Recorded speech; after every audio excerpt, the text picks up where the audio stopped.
All right, Happy New Year, everybody. It's your boy Akino. Welcome to today's vlogs. There are 6 bowl matches for today, so you will see 6 vlogs. Sorry that I'm very late. A couple of bowl games have already started. Let's just say I had a good, safe time last night, and I was just woke up a little bit too late to upload these vlogs. Now, for this video, I need to talk about the Heart of Dallas Bowl between Oklahoma State and Purdue. Start with Oklahoma State. It was a bit of a surprise this season. They had to deal with a lot of issues this year, particularly at quarterback, in which they had to have 3 starters at quarterback: Clint Shelf, J.W. Walsh, and freshman West Lunt. Now, Chef is going to get the starting nod at the quarterback position. He had a couple of decent games at the end of the season, so he's going to get that starting nod against Purdue. Now, this team went 7-5 overall, and 3 of their 5 losses came by a touchdown or less. And dealing with those quarterback issues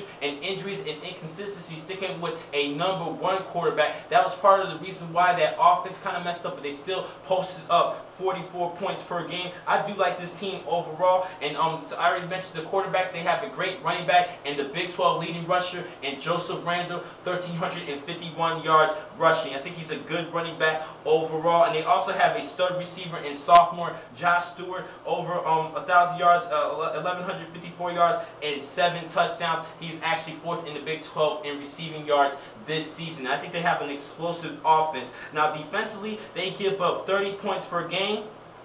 And that's pretty much all I need to say about them. They don't really have any stud standout players on the defensive side for the Oklahoma State Cowboys. And this is going to be an interesting matchup against the Purdue Boilermakers today. Now, I'm going to head over to Purdue. Now, despite going to back-to-back bowl games, Purdue actually fired Coach Danny Hope after the season finale, in which they beat rival Indiana and became bowl eligible. Now, I didn't really think that was a good idea, firing Danny Hope, especially when they went to back-to-back bowl seasons, having back-to-back bowl seasons. Yes, they didn't capitalize in the Big Ten, but what did you expect from the Purdue Boilermakers? Seriously, there's not that many top recruits really want to go to Purdue. No disrespect to this team. This is still a rebuilding program, and going back-to-back, that is, I think, is a good accomplishment for Danny Hope, and I'm surprised that they fired him, trying to look for hopefully they're trying to get a better coach and excel more in the Big Ten Conference, but that's a lot of tough competition. Penn State, Ohio State,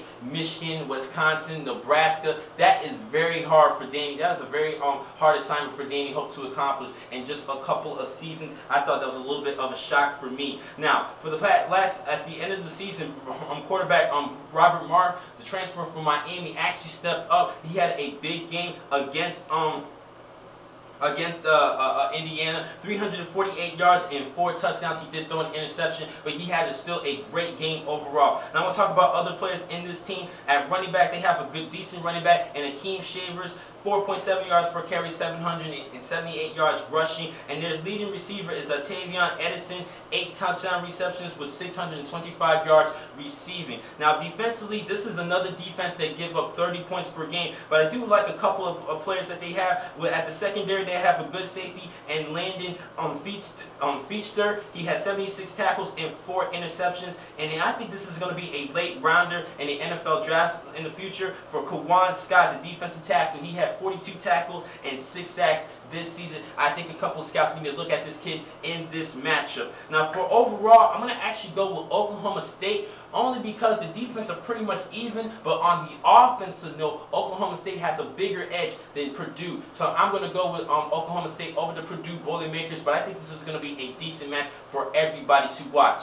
Now, you're going to see me 5 more times today. I have a lot more games to talk about, including 3 SEC Big Ten showdowns and 2 BCS bowl matches. I'll catch you guys later today. Thank you for watching this vlog. I'm your man, Akeem McCall. Be easy.